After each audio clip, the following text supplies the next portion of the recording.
Saudara-saudari terkasih, apakah saudara sudah memulai hari ini dengan penuh sukacita dan punya niat untuk berbuat baik meskipun kecil? Semoga Tuhan memberkati niat baik saudara. Menurut saya ada salah paham ketika orang berusaha mencari jodoh. Karena menurut saya jodoh itu tidak bisa dicari. Itu seperti kita berusaha membuat orang lain mencintai kita. Kita mengejar-mengejar, kita memohon-mohon supaya orang mencintai kita. Nggak akan bisa. Cinta itu bukan diminta, tetapi diberi. Karena itu kita bukannya mencari jodoh, tetapi membuka diri dan kemudian tumbuh menjadi pribadi yang sangat menarik, sehingga orang datang menemukan kita dan memberikan cintanya. Nah, itu yang benar.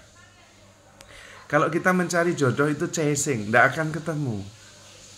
Cinta dikejar itu lari. Kita tidak bisa mengejar cinta, tetapi kita justru memberikan kasih, mengasihi dan mengasihi.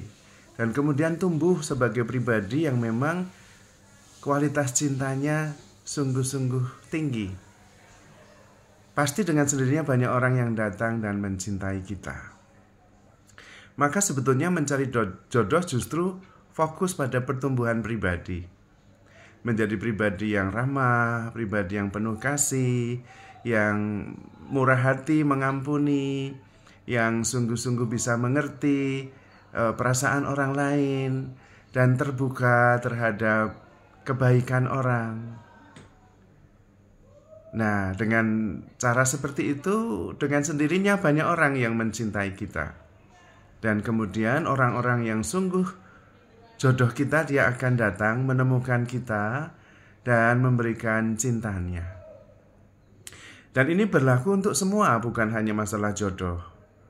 Juga dengan orang tua, dengan anak, dengan sahabat, sama. Kita tidak bisa meminta orang mencintai kita.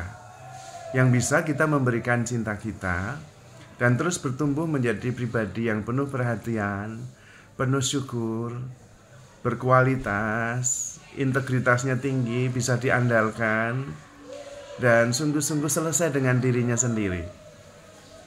Maka dengan demikian kemudian kita bisa menemukan orang-orang yang memang tertarik dan menemukan kita sebagai pribadi yang pantas mendapatkan cintanya. Itulah sebetulnya proses kita menemukan jodoh kita. Bukan chasing, tetapi attracting. Itu juga proses kita menemukan tempat kita di masyarakat atau di dalam keluarga. Bukan cari perhatian, tetapi memberi perhatian dan bertumbuh sebagai pribadi yang sungguh-sungguh berkualitas. Maka mari kita fokus mengenali diri sendiri dan mengembangkan diri terus-menerus. Apa yang menjadi keutamaan dan kelebihan kita kembangkan terus. Dan apa yang menjadi kekurangan kita terima pertama-tama.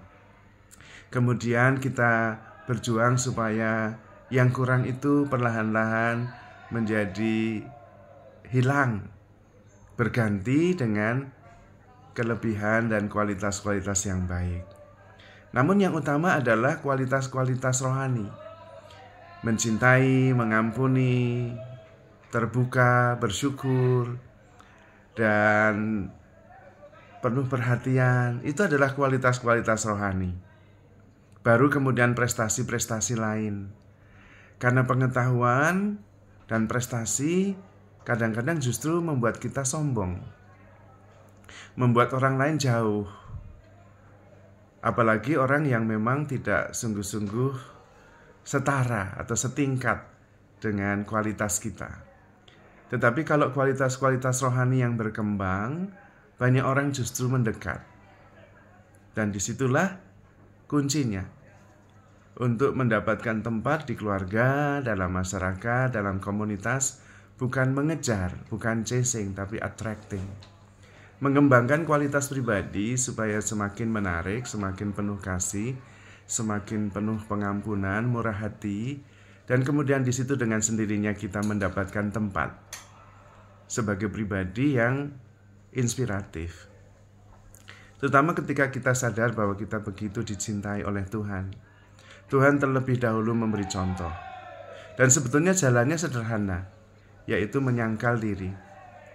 Kemudian menemukan sesuatu yang membuat kita ikhlas berjuang, fokus, tidak memikirkan diri sendiri. Dengan sendirinya kita terus bertumbuh dan kemudian menemukan orang-orang yang memang sefrekuensi. Karena kita sendiri sadar bahwa kita ada dalam lingkaran frekuensi Tuhan. Kita di dalam Tuhan terus-menerus dikasihi dan bertumbuh dalam iman, dalam pengharapan, dalam kasih-Nya. Maka alih-alih mencari, mengejar, kita justru menumbuhkan kualitas pribadi supaya menarik. Karena memang cinta bukan diminta, tetapi ikhlas diberikan. Dan kita sudah mendapatkan itu semua dari Tuhan. Maka justru kita keluar memberikan kasih dan cinta kita, dan ke dalam membongkar semua halangan yang membuat kita bisa mengasihi. Disitulah kemudian kita menemukan jati diri kita yang sebenarnya, yang adalah kasih. Kasih yang benar itu effortless. Dan karena itu mengalir dengan sendirinya, kita tidak ingat siapa diri kita. Yang kita tahu adalah kita adalah kasih itu sendiri, yang terus mengalir kepada siapapun juga. Kalau kasih itu diusahakan, diperjuangkan, bisa jadi yang memperjuangkan ego. Di belakangnya mungkin ada motivasi ingin dicintai, ingin dihargai, ingin dianggap baik. Cinta yang benar itu seperti perumpamaan tangan kiri tidak tahu apa yang dilakukan tangan kanan. Mengalir dari dalam, effortless, karena semua halangan yang menghambat kita untuk menuangkan cinta telah dibongkar hilang. Dan kita menjadi cinta itu sendiri, memancarkan cinta Allah kepada sesama, kepada dunia. Maka saudara-saudari terkasih, handle yourself with care, because you are love. Tuhan memberkati.